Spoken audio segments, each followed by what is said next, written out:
कौन है देवा जिसे नक्सलियों ने बड़ी जिम्मेवारी दी है?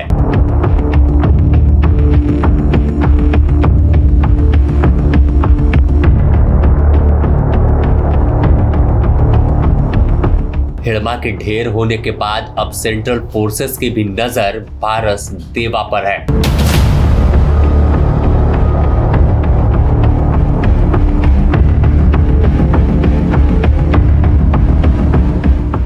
अगर ये गिरा तो माना जा रहा है कि बस्तर में नक्सलियों की यानी लाल आतंक की रीढ़ टूट जाएगी।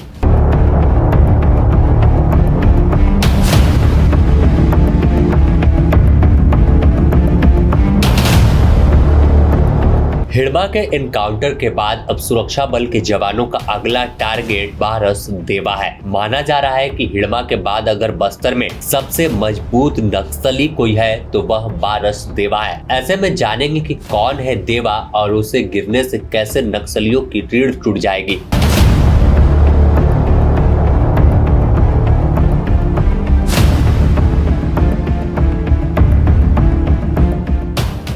माना जाता है कि नक्सल संगठन के सबसे खतरनाक और रणनीतिक कड़ी समझे जाने वाले माड़वी हिड़मा के खात्मे के बाद अब सुरक्षा बल के जवानों का अगला टारगेट कोई और नहीं बल्कि हिड़मा के गांव से ही निकला देवा है। माना जाता है कि नक्सल संगठन के भीतर देवा ही अब सबसे ताकतवर, प्रभावशाली और अनुभवी नेतृत्वकर्ता बना है।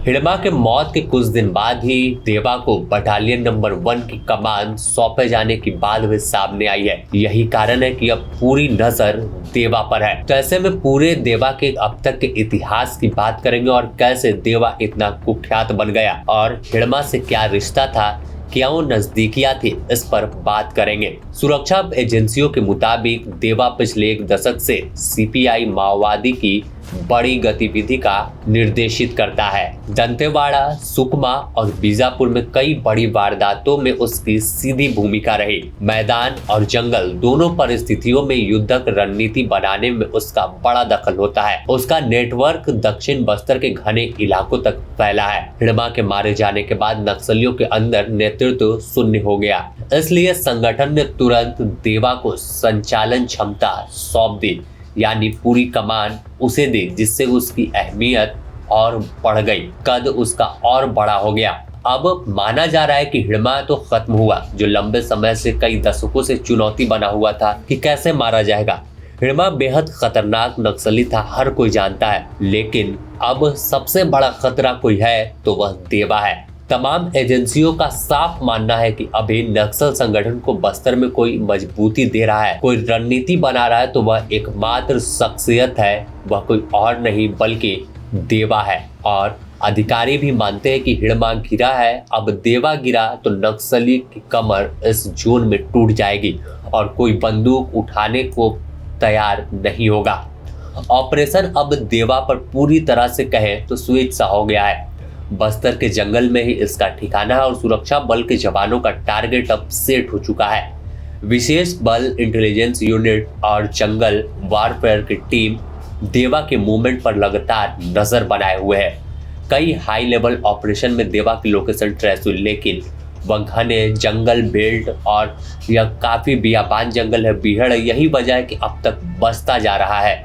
माना जा रहा है कि देवा सरेंडर कर दे या किसी एनकाउंटर में मारा जाए तो यह सिर्फ बस्तर नहीं बल्कि दक्षिणी रेड कॉरिडोर में नक्सली ताकत को भारी नुकसान होगा, क्योंकि देवा वह अंतिम कड़ी है जो बटालियन नंबर 1 को ऑपरेशनल बनाए हुए है।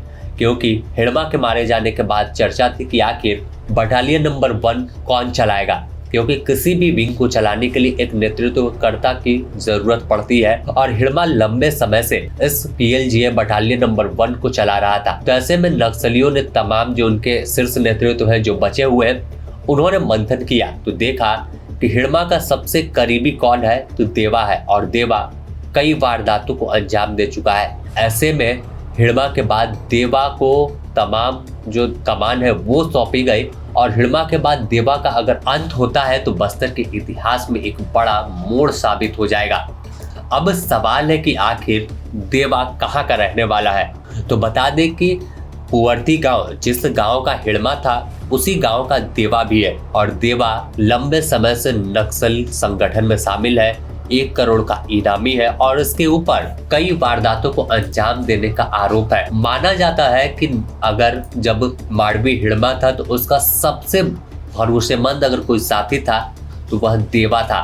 और देवा कैसे नक्सली बन गया, कैसे इतना कुख्यात बन गया, कैसे आखिर हथियारों के देसी वर्जन को यह बनाने में माहिर है, तो यह तमाम चीजें हैं कि नक्सली को अगर हथियार की जरूरत पड़ती तो वह कहीं बाहर नहीं जाते। और माना जाता था, कई रिपोर्ट्स में जिक्र है कि देवा जो है वो 8 साल की उम्र में नक्सली बना था और घातक हथियार, यानी जैसे कोई भी इंसास राइफल हो या फिर कार्बाइन की बात करें तो उसका देसी वर्जन यानी अपने से खुद से असेंबल यह कर लेता था। तो नक्सलियों को हथियार की कमी नहीं होती थी। और यह जानकारी जब निकलकर सामने आई थी तो उसी वक्त लगा था कि आखिर इतना कुख्यात कैसे कोई होगा। लेकिन जब माड़वी हिड़मा मारा गया और तस्वीर निकलकर सामने आई कि अब कमान किसे मिल रही है, तो कमांडर नंबर 1 कौन बनेगा, तो पूरी कहानी के सेंटर में आता है वांटेड नक्सली देवा। और यही वजह है कि अब तमाम सुरक्षा बल के जवान यानी 10,000 से अधिक जवानों की नजर सीधे इसी पर है। अगर हम देखें तो देवा के दस्ते ने कई वारदातों को अंजाम दिया है। हमने पहले ही बताया कि देवा पीपुल लिबरेशन गुरिल्ला आर्मी का कमांडर है और कई वारदातों में मास्टरमाइंड है। शीर्ष नेताओं ने पीएलजीए का कमांडर नंबर 1 बनाया था। पहले पीएलजीए कमांडर हिड़मा था, लेकिन उसी गांव से निकला यह लड़का फिर उसी विंग को संभालता है। सीधे तौर पर अब पूरे दक्षिण बस्तर में अपने गैंग को यानी अपने कमांडर को, अपने विंग को लेकर आगे बढ़ रहा है। तो देखना होगा कि आखिर अब कब इसका द एंड होता है, क्योंकि लगातार सुरक्षा बल के जवान कैंप कर रहे हैं और पूरे दक्षिण बस्तर में घेर कर रखे हुए हैं। और साफ तौर पर बार बार अपील भी की जा रही है कि अगर आत्मसमर्पण नहीं करते यानी पुनर्वास नहीं करते, आप मुख्य धारा में लौट जाइए, तो फिर अंजाम हिड़मा बसव राजू जैसा हो जाएगा। हिड़मा की मौत के बाद माना गया था कि अब नक्सलियों की कमर टूट गई, कोई नेतृत्व करने वाला नहीं है। इसके बावजूद जब तस्वीर सामने आई कि अब देवा पूरे पीएलजीए बटालियन नंबर 1 को संभालने वाला है, तो लोगों के मन में सवाल था कि आखिर अब देवा कौन है। देव जी की खबरें बीच में आई थी, तो अब तस्वीर साफ हो गई और हमने आपको बताया कि देवा कौन है, पुवर्ती गांव का है और 8 साल के उम्र में ही नक्सली बन गया था, हथियार उठा लिया था और इतना खतरनाक है कि खुद से देसी हथियार बना लेता था, असेंबल कर लेता था। हालांकि अब आखिरी समय आ रहा है, क्योंकि 31 मार्च 2026 एक डेडलाइन तय की गई है जिसमें नक्सलियों का खात्मा हो जाएगा। तो देखना होगा कि क्या देवा हथियार डाल देता है या फिर अभी जंगल में अपने हथियार लेकर घूमेगा, अपने दस्ते के साथ घूमेगा। तो बने रहे द न्यूज़ पोस्ट के साथ, इससे जुड़ी और भी अपडेट आपको देंगे।